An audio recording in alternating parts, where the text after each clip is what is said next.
Sans famille. Chapitre 21. La famille dispersée.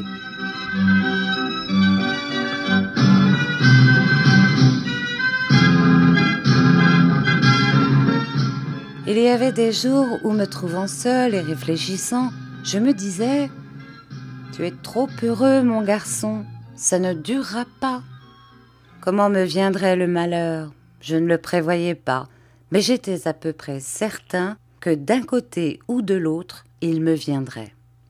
Cela me rendait assez souvent triste, mais d'un autre côté, cela avait de bon que, pour éviter ce malheur, je m'impliquais à faire de mon mieux ce que je faisais, me figurant que ce serait par ma faute que je serais frappée.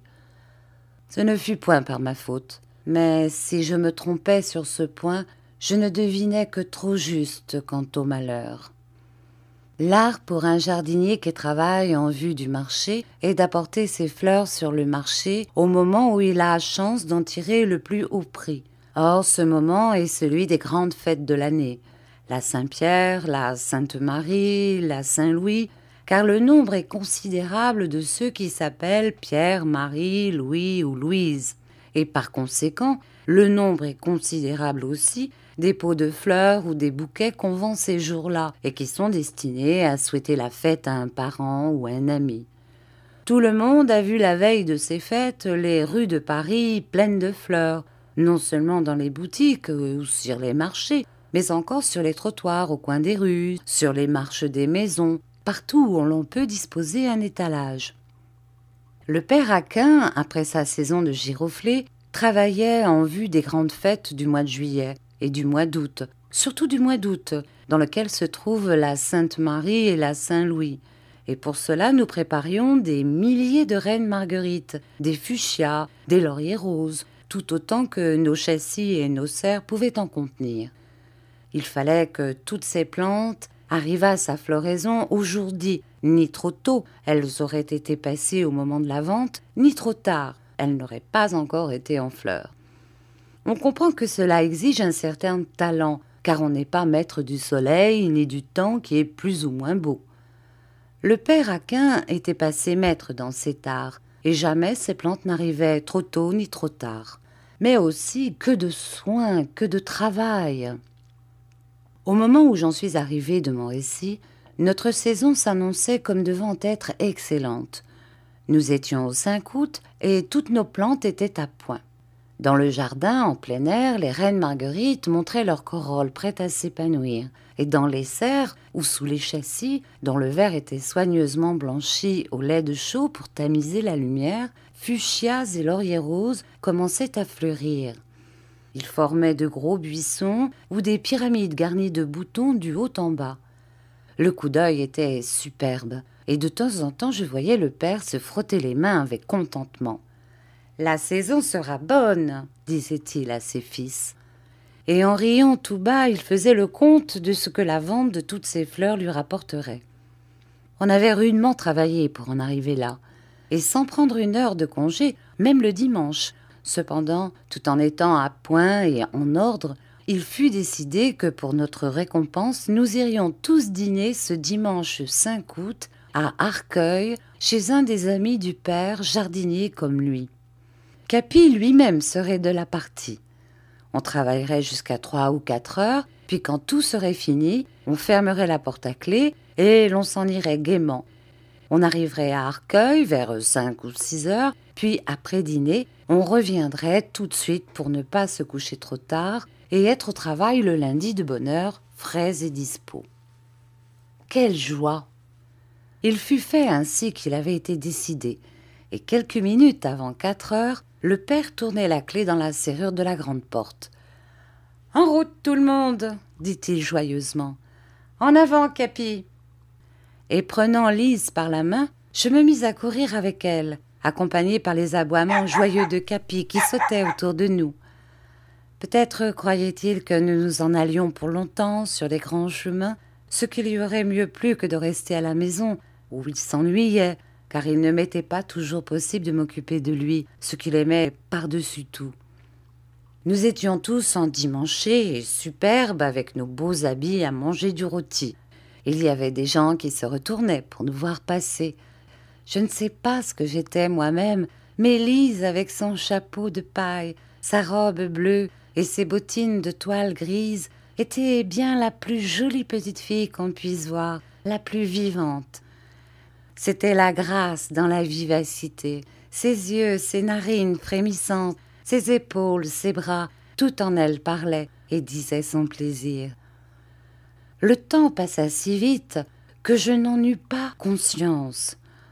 Tout ce que je sais, c'est que comme nous arrivions à la fin du dîner, l'un de nous remarqua que le ciel s'emplissait de nuages noirs du côté du cochon, et comme notre table était servie en plein air, sous un gros sureau, il nous fut facile de constater qu'un orage se préparait. « Les enfants, il faut se dépêcher de rentrer à la glacière. » À ce mot, il y eut une exclamation générale. « Déjà !» Si le vent se lève, dit le père, il peut chavirer les panneaux. En route. Il n'y avait pas à répliquer davantage. Nous savions tous que les panneaux vitrés sont la fortune des jardiniers et que si le vent casse les verres, c'est la ruine pour eux. Je pars en avant, dit le père. Viens avec moi, Benjamin. Et toi aussi, Alexis.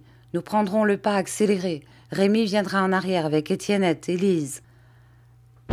Le tonnerre roulait dans le lointain, et ses grondements se rapprochaient rapidement, se mêlant à ses éclats stridents. Arriverions-nous avant l'orage? Le père, Benjamin et Alexis arriveraient-ils? Pour eux, la question était de toute autre importance.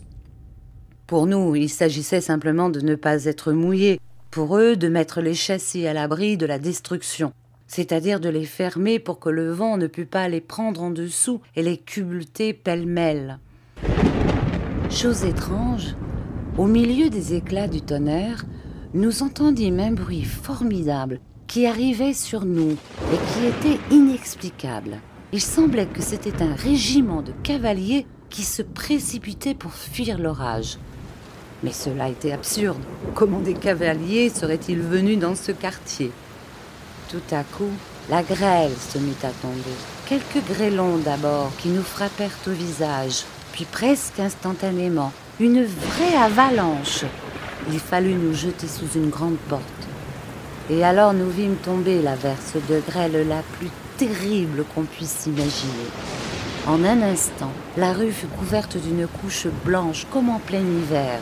Les grêlons étaient gros comme des œufs de pigeon, et en tombant, ils produisaient un tapage assourdissant, au milieu duquel éclataient de temps en temps des bruits de vitres cassées.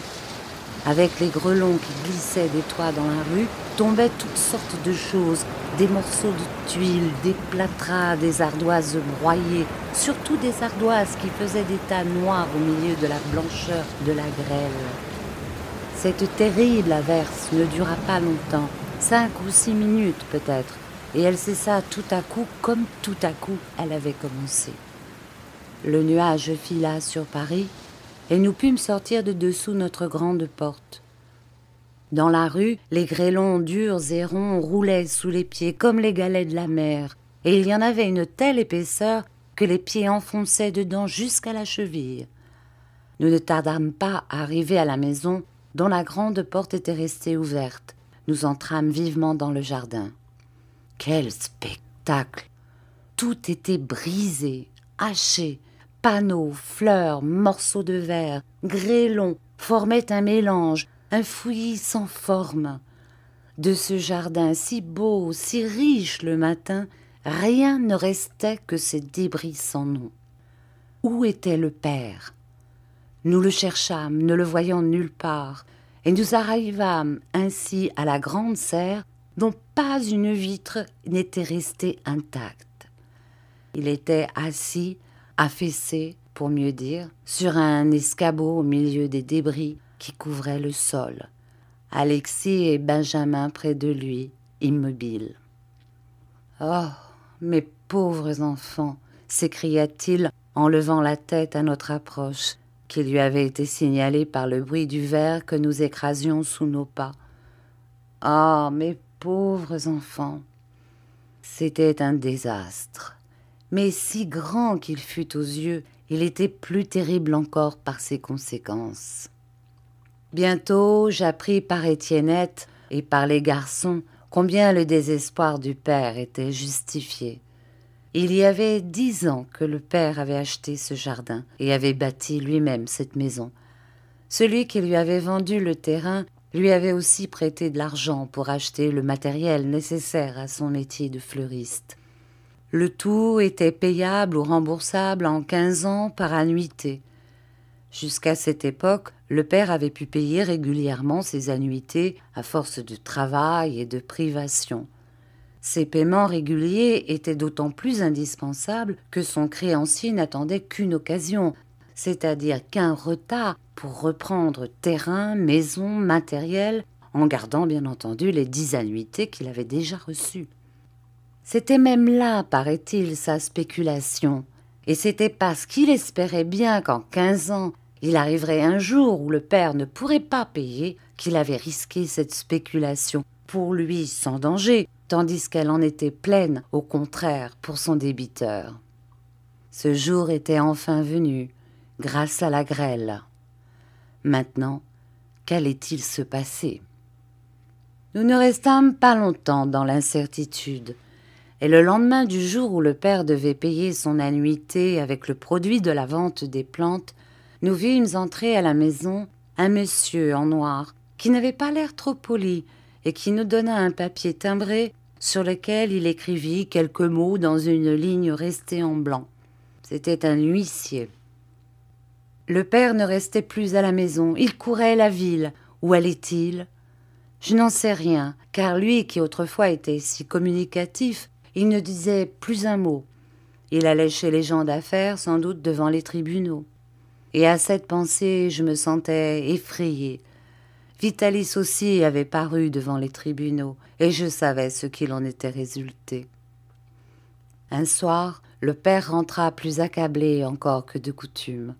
« Les enfants, dit-il, c'est fini. » Je voulus sortir, car je compris qu'il allait se passer quelque chose de grave, et comme il s'adressait à ses enfants, il me semblait que je ne devais pas écouter. Mais d'un geste, il me retint.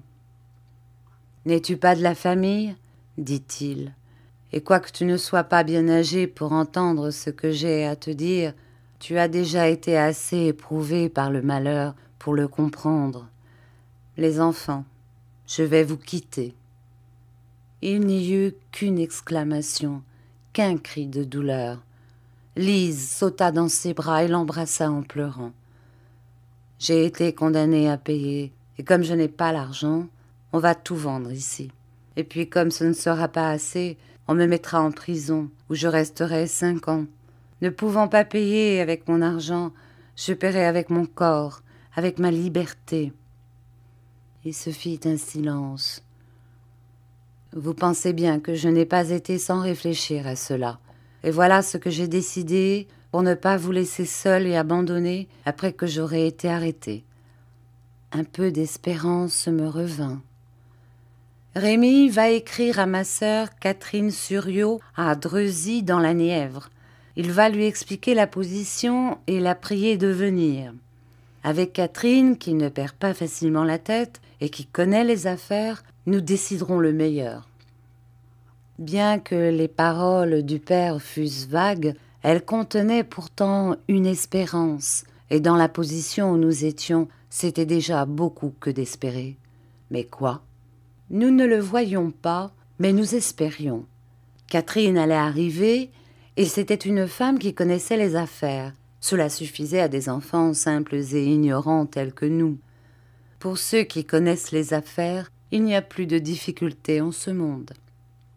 Cependant, elle n'arriva pas aussitôt que nous l'avions imaginé, et les gardes du commerce, c'est-à-dire les gens qui arrêtent les débiteurs, arrivèrent avant elle. Le père allait justement s'en aller chez un de ses amis, lorsqu'en sortant dans la rue, il les trouva devant lui. Je l'accompagnai. En 1 seconde, nous fûmes entourés. Mais le père ne voulait pas se sauver. Il pâlit comme s'il allait se trouver mal et demanda aux gardes, d'une voix faible, à embrasser ses enfants. « Il ne faut pas vous désoler, mon brave, dit l'un d'eux. La prison pour dette n'est pas si terrible que ça. On y trouve de bons garçons. » Alors il embrassa Étiennette, Alexis et Benjamin. Je me tenais dans un coin, les yeux obscurcis par les larmes. Il m'appela. « Et toi, Rémi, ne viens-tu pas m'embrasser? N'es-tu pas mon enfant ?» Et vivement, il sortit après avoir mis la main de Lise dans celle d'Étiennette. J'aurais voulu le suivre, et je me dirigeais vers la porte, mais Étiennette me fit signe de m'arrêter. Où aurais-je été? Qu'aurais-je fait? Nous restâmes anéantis au milieu de notre cuisine. Nous pleurions tous, et personne d'entre nous ne trouvait un mot à dire. Quel mot? Nous savions bien que cette arrestation devait se faire un jour ou l'autre, mais nous avions cru qu'alors Catherine serait là, et Catherine, c'était la défense. Mais Catherine n'était pas là. Elle arriva cependant 1 heure environ après le départ du père, et elle nous trouva tous dans la cuisine sans que nous eussions échangé une parole. Celle qui, jusqu'à ce moment, nous avait soutenus était à son tour écrasée. Étiennette, si forte, si vaillante pour lutter, était maintenant aussi faible que nous. Elle ne nous encourageait plus, sans volonté, sans direction, tout à sa douleur qu'elle ne refoulait que pour tâcher de consoler celle de Lise. Le pilote était tombé à la mer, et nous, enfants, désormais sans personne au gouvernail, sans phare pour nous guider, sans rien pour nous conduire au port, sans même savoir s'il y avait un port pour nous, nous restions perdus au milieu de l'océan de la vie, ballottés aux caprices du vent, incapables d'un mouvement ou d'une idée, l'effroi dans l'esprit, la désespérance dans le cœur. C'était une maîtresse femme que la tante Catherine, femme d'initiative et de volonté. Elle avait été nourrice à Paris pendant 10 ans, à 5 reprises différentes.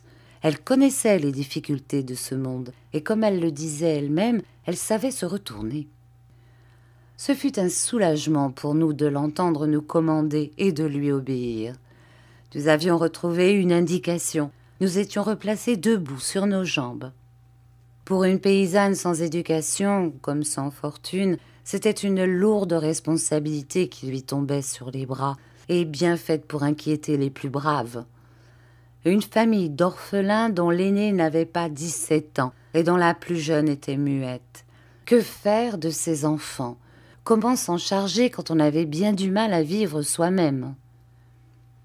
Le père d'un des enfants qu'elle avait nourri était notaire.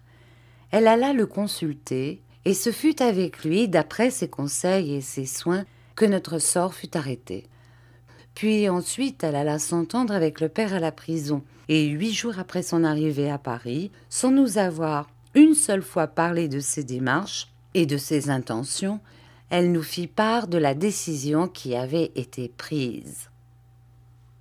Comme nous étions trop jeunes pour continuer à travailler seuls, chacun des enfants s'en irait chez des oncles et des tantes qui voulaient bien les prendre. Lise chez tante Catherine, dans le Morvan. Alexis chez un oncle qui était mineur à Vars, dans les Cévennes. Benjamin chez un oncle qui était jardinier à Saint-Quentin. Et Étiennette chez une tante qui était mariée dans la Charente, au bord de la mer, à Esnandes. J'écoutais ces dispositions, attendant qu'on en vînt à moi. Mais comme la tante Catherine avait cessé de parler, je m'avançai. « Et moi ?» dis-je. « Toi ? Mais tu n'es pas de la famille. Je travaillerai pour vous. Tu n'es pas de la famille. »« Si, il est de la famille !» dirent-ils tous. Lise s'avança et joignit les mains devant sa tante avec un geste qui en disait plus que de longs discours. « Ma pauvre petite, dit la tante Catherine, je te comprends bien, tu veux qu'il vienne avec toi, mais vois-tu, dans la vie, on ne fait pas ce qu'on veut. Toi, tu es ma nièce, et quand nous allons arriver à la maison, si l'homme dit une parole de travers ou fait la mine pour se tasser à table, je n'aurai qu'un mot à répondre.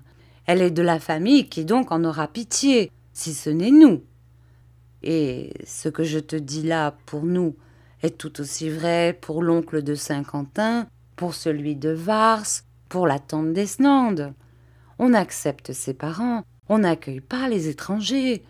Le pain est mince, rien que pour la seule famille. Il n'y en a pas pour tout le monde. La tante Catherine ne différait jamais l'exécution de ses résolutions. Elle nous prévint que notre séparation aurait lieu le lendemain, et là-dessus, elle nous envoya coucher. À peine étions-nous dans notre chambre que tout le monde m'entoura et que Lise se jeta sur moi en pleurant. Alors, je compris que malgré le chagrin de se séparer, c'était à moi qu'il pensait, c'était moi qu'il plaignait, et je sentis que j'étais bien leur frère. Alors une idée se fit jour dans mon esprit troublé, au plus justement, car il faut dire le bien comme le mal, une inspiration du cœur me monta du cœur dans l'esprit.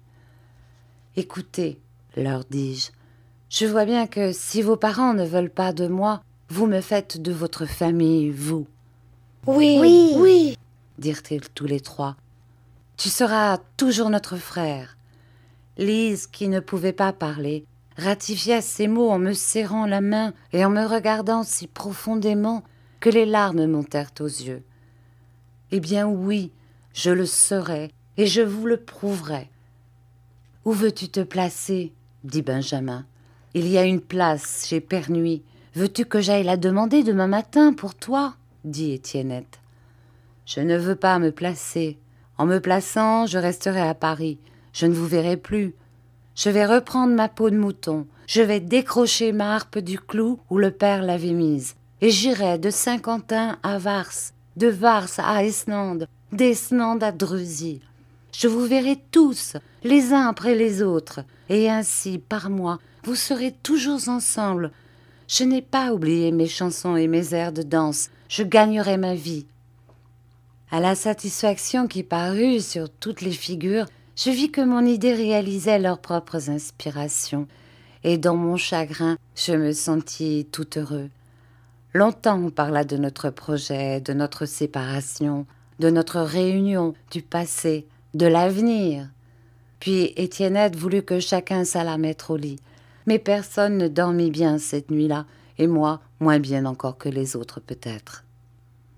Il devait partir à 8 heures du matin, et la tante Catherine avait demandé un grand fiacre pour les conduire tous, d'abord à la prison embrasser leur père, puis ensuite chacun avec leur paquet au chemin de fer où ils devaient s'embarquer.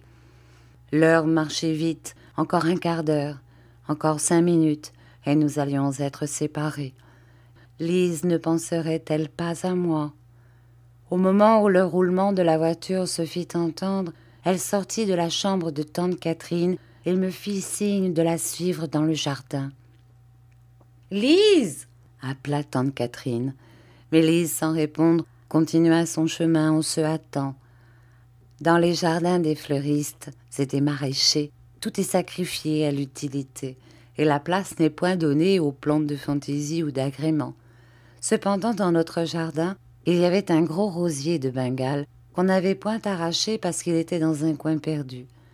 Lise se dirigea vers ce rosier auquel elle coupa une branche, puis se tournant vers moi, elle divisa en deux ce rameau qui portait 2 petits boutons près d'éclore et m'en donna un.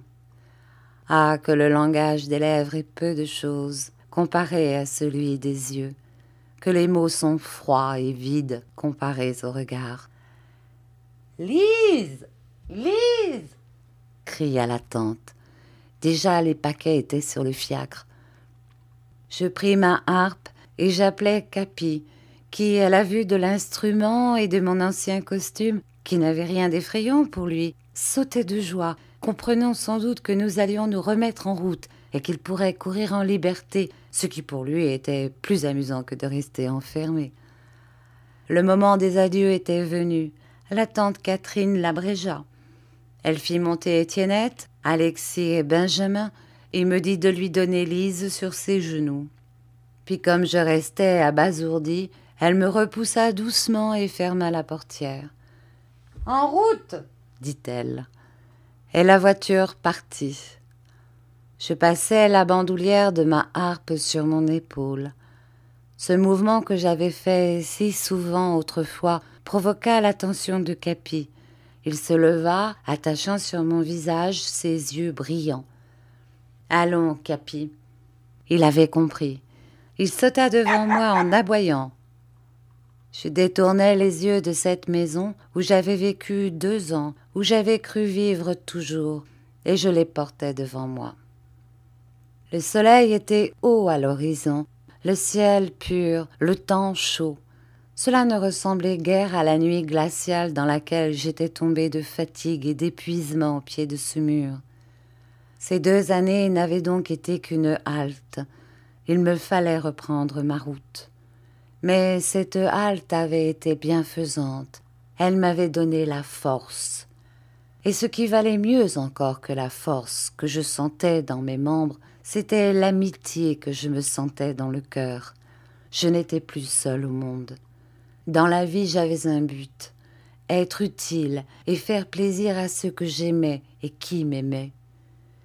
Une existence nouvelle s'ouvrait devant moi. En avant. Fin de la première partie.